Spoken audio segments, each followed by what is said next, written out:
Skep se ndihmon, jam I qartë. Problemi qëndron. Institucionet tona të drejtësisë, po hetojnë dhe pasurinë e zonjës Balluku. Nëse do sekuestrojnë ose jo, po, vlen të diskutohet. Nuk guxojnë të bëjnë. Vetëm sekuestro provizore që kanë bërë është një pasuri jam marrë për Maltezi dhe Dargia dhe ajo provizore. Sekuestro provizore nuk ka shifi listën që publikoj të paktën në 2025-ës. Sekuestro ka shumë, konfiskime ka pak. Të konfiskime pra. Sekuestro ka shumë, konfiskime ka pak. Ajo çfarë sekuestro do thot provizore. Eksakt. Sekuestro është mas preventive që vjet aty për aty. Tani konfiskimi pasurisë në mënyrë për t'u kthy buxhetit shtetit, ajo pasuri që është vjellur nga korrupsioni masiv, siç SPAK-u I ka dënuar, e ke 0, 0 dhe është turpshme. Iku kjo. Pra kështu që ne mos flasim për shetërinë e drejtësisë madhe. Nëse drejtësia vepron me këtë lloj mënyre, çfarë bëjmë? Ne po prodhojmë një kontingjent hajdutësh, marrim 50 milion euro, bëjmë 2 vjet burg dhe garantojmë të ardhmen. Lejon tani kjo drejtësi nuk I shërben as drejtë. Kjo nuk I shërben as drejtë. Kush ne? Shteti më qeveria. Ata janë hajdut për natyrën e tyre. Opinioni publik më. Nëse ju e konsideroni SPAK-un kështu, ti po I shkon kësaj ide logjike. Po, mos ndërprit, se s'po ndërpres as nuk do të ndërpret. Po. Jam shumë I qartë në ide. Jo, ke një gabim në koncept. Jo, s'kam asnjë gabim. Në momentin që kapesh nga policia, nuk quhesh më hajdut. Hajdut quhesh kur nuk kapesh. Apo jo? Mirë, dakor. Jo, ta kesh qartë. Kur kapesh quhesh? Ke retorikë. Kam retorikë policie. Nuk ka hajdut. Nuk kam dakor. Hajdut e derisa nuk kapesh. Kjo është logjika. Jo pra, perceptim hajdutin. Jo pra, ti duket I pas hajdutën për futesh brenda. Ti vi këtu thotë, edhe unë thuaj që jam hajdut për shemb. Ai që ti logjikon me perceptim. Do nga perceptimi jot, se percepton ti dhe do t'i përcaktojmë gjithë hajduta se ta tek ty trurit do I thosh ti të perceptim. Po çfarë perceptim do flasim ne këtu? Ne flasim me fakte, flasim me dokumenta. Në moment që të kapin, nuk je më hajdut. Or zotri, një strukturë e cila nuk konfiskon ka bë 50 milion është akuzuar për 50 milion lekë koka. Të bëri 5 vjet burg, 5 vjet burg. Kemë pak. 5 vjet burg. Po lema tani akuza parë kështu, Alçi Bllako për sa, po më emër 2 milion. Apo po ta bëj qefin ty 2 milion. 2 milion. Po le, Alçi Bllako, tjetri Benameta, të hiku një vegël seksuale I kanë sekuestruar, edhe atë provizore.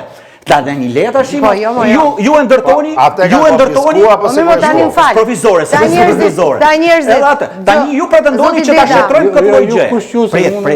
Tani me që po prodhogemi kaq shumë njerëz të korruptuar, t'i lëm të padënuar tani. Mos ai që korrupsioni këtyre njerëzve që janë që po grabisin 3 muaj nën petkun e një mos u streson e ka 30 vjet që po na grabisin. Po t'i lëm 30 vjet. Po mirë pra, pas kemi 30 vjet, t'i lëm 40, 50 100, 30. Mos ti shërbem krijimit të një gogoli, sepse shmangim. Kush është gogoli në këtë rast? Gogoli apo ta tregoj unë.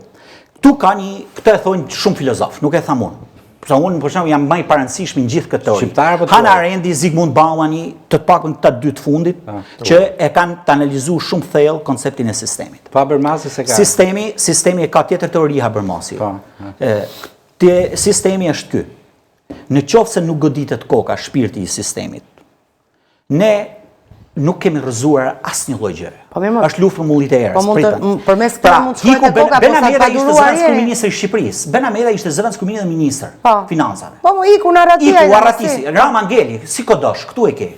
Do të shkojë deri në 2030 në kështu. Do hiqet edhe kjo, ndoshta edhe Balluku mund të arrestohet. Po korrupsion apo jo, po korrupsion do gjetet në mënyrë mund të hiqet edhe kjo.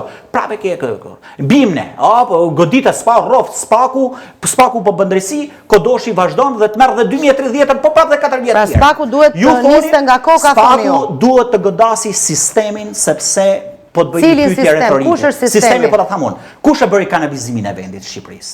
E bëri Samir Tahiri apo e bëri Edi Rama? Inceneratorët kush e bëri? E bëri Shkëlqim Cani, Benameta apo e bëri Edi Rama? Koncesionet, PPP, filozofia e kujt janë? Të ministrave të financës apo të Edi Ramës? Me fakte thua, me fakte. Sistemi urban, me fakte drejtësia thot, ka sa njerëz kanë firmosur aty. Sistemi urbanistik I Tiranës, I cili ka shkatruar demokracinë e lokale, demokracinë e përgjithshme dhe ka shkatruar Shqipërinë, madje po prodhon genocid. Prodhimi kujt është ky sistem urbanistik që ka shkatruar jetën e gjithë qytetarëve shqiptar? Është I ministrave, I qeverive apo I një individi që ka emrin Edi Rama? Pra në qoftë se nuk lehtëson, një drejtësi që nuk lehtëson dhimbjen e qytetarëve e shoqërisë, është një drejtësi që nuk po e bën thelbin e vetë. Po justifikon parat që merr nga buxheti i shtetit, e cila merr shumë para spaku si strukturë, kanë rrogat më të mira dhe do të justifikoj ato lekë që është në thelb drejtësi dhe mirëqenie për qytetarët dhe për të sill hakun aty ku duhet te qytetarët nuk e ka bërë. Kushdo që e mbron këtë teori është naiv. A kanë ndikuar te miti i pandëshkueshmërisë? Pa diskutim.